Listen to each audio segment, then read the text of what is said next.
our top 10 quick comic picks. I'm Andy. I'm Matt. We're here with Infinity Flux Comics out of Chattanooga, Tennessee, and this is our real quick show where we show you some of the biggest and best books that are coming out this week to a comic book store near you, or if you shop with us locally or over at infinityflux.net, you can get them right there, right now, while supplies last. And we've got some great Oh, yeah. books for you this week, starting off with a very exciting one. Yeah, Batman and Robin, Year 1, Number 1. This is a new 12-issue series written by Mark Waid, art by Chris Samney. This is set about 3 weeks after Dick Grayson's parents were killed and Bruce Wayne took him in. And he's already begun training as Robin, but he hasn't really seen any action yet. But that all changes when Commissioner Gordon tells Batman and Robin about a file that Two-Face has stolen from the GCPD.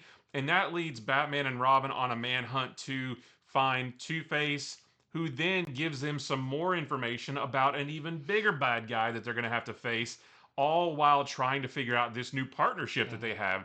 A really fun book. This feels like it came right out of the Silver Age. The art is gorgeous, the action, it's fun. This is a wonderful, wonderful new Batman book. I've got a new, very interesting one from Marvel from the Ashes X titles. This is Mystique #1. This is written and drawn by Declan Shalvey, and this has surprisingly some pretty big ramifications in it.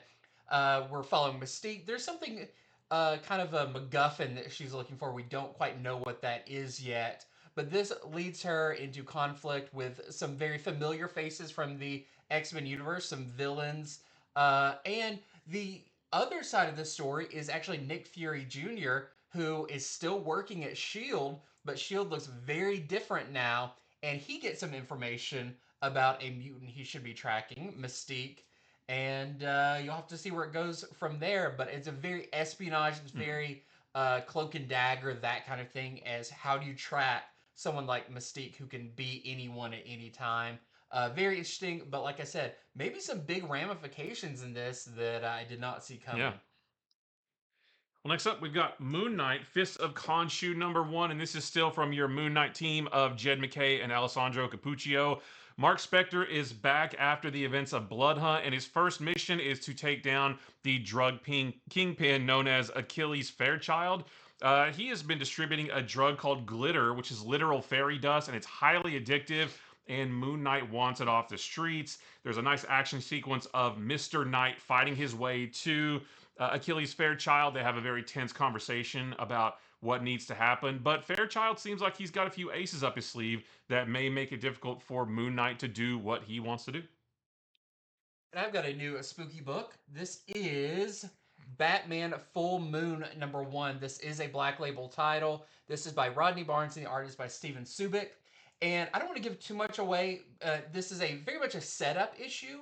The confrontation hasn't really gotten going yet, but it seems like there is some kind of monster in Gotham that has broken out. There's been a building fire where this has occurred, and Batman is investigating it. There's a fun bit where Batman is also dating someone in Right. this that is pretty unexpected, but I actually really like that idea.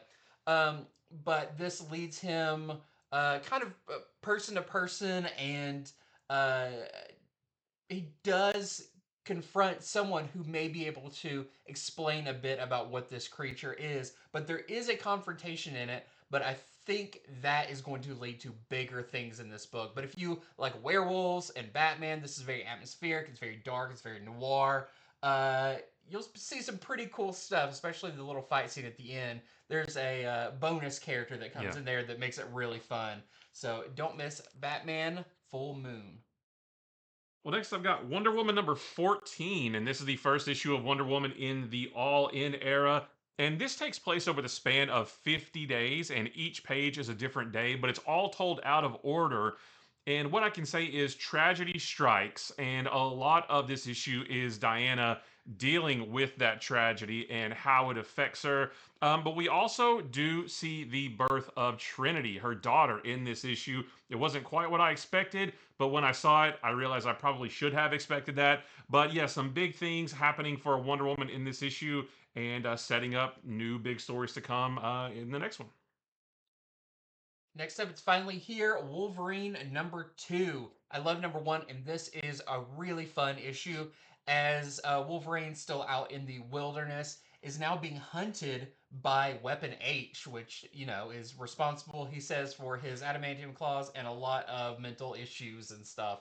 Uh, but everything, he's staying pretty good off their radar until Wendigo attacks. But something seems a little bit different about this Wendigo. Wolverine's familiar with the main one, but this one's acting a little bit funny, and this is going to lead to some pretty interesting stuff and kind of a team up of some Hmm. sorts, but very new, very different version of Wendigo here that is really fun and also seems like it's going to be leading to a pretty cool confrontation coming up Yep. soon.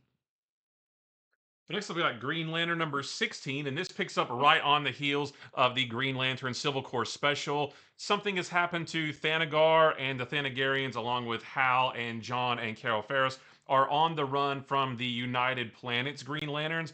We get a really cool action sequence of John and Hal doing some just awesome Green Lantern things in space, while Carol helps the Thanagarians repair their ship, but maybe she takes them somewhere they weren't expecting to go. This is a really good issue of Green Lantern. Super fun, super action packed, great artwork. This is amazing. I've got one that I really enjoyed. This is Titans number 16. This is a new creative team on Titans, John Layman and Pete Woods. And this feels like one of the most tied into the DC All In one shot that we got. This is definitely moving that story forward as the Titans join the rest of the heroes on the Watchtower, where they're kind of informed that uh, not so many words, the Titans are kind of being dissolved because everyone is kind of joining with Yeah. the Justice League at this point, and they're kind of wondering what are the Titans now going forward. You've got some stuff going on with the Beast Boy that. A lot of people are very much on their guard around him because he does seem to cause some accidents, and there's a really interesting one that happens on the Watchtower. We do see the new head of security, Renee Montoya, the Question, in here in a Mm. very cool way in her kind of new look. And you've got a member joining the team and some members leaving the team, plus a new big villain. Not a new character, but a villain showing up that we haven't Yeah. seen them face off against at the end in a very interesting way. And the new leader of the Titans has to take them on. So I do think this is a great jumping on point if you haven't been reading Titans, and I think it's a really strong first issue of this run. Yep. Well, last I have a new book from Vault called Godfather of Hell. This is about a mob enforcer named Dario. He is on a job with another one of his mob family members named Ronnie one night. Ronnie goes a little bit too far, threatening some nuns, and Dario has to kill him. But because Ronnie was a made man, the head of the mob family has Dario gunned down, and Dario goes to hell. But when he gets there, the fallen angel Samael realizes that, hey, maybe he needs an enforcer to collect on souls that were promised to him that were never paid up. So he sends Dario back to Earth to get those souls. But Dario is a little bit different when he gets back than he was when he left. A little bit. A little bit. And lastly, for me, I have Marvel's Crypt of Shadows #1. This is really fun. They kind of do stuff like this annually for the different holidays. This is, of course, the Halloween special for that. This is by a bunch of different creators, including Steve Orlando, Chris Condon, Ben Percy, Jason Liu, and a ton of others. And we get kind of a plethora of stories, all told by Agatha Harkness, which, of course, she's kind of a big deal right now. So we see stories of Wanda and Vision, and this is in kind of continuity. Wanda has that mysterious door that people come through, and this is set on Halloween, which is really cool. And we do get the first appearance in this story of one of the hunters that was in the Werewolf by Night special, the Oh. one-shot MCU story, which is really cool. We have a story featuring Man Thing teamed up with Namor, and we have Werewolf by Night being hunted by Craven and Blades in that story as well. So a bunch of fun stories that are just all kind of spooky related with characters from the darker side of Marvel. So if you're looking for a fun one shot to read that has a bunch of different characters, a bunch of different writers, this is a cool one.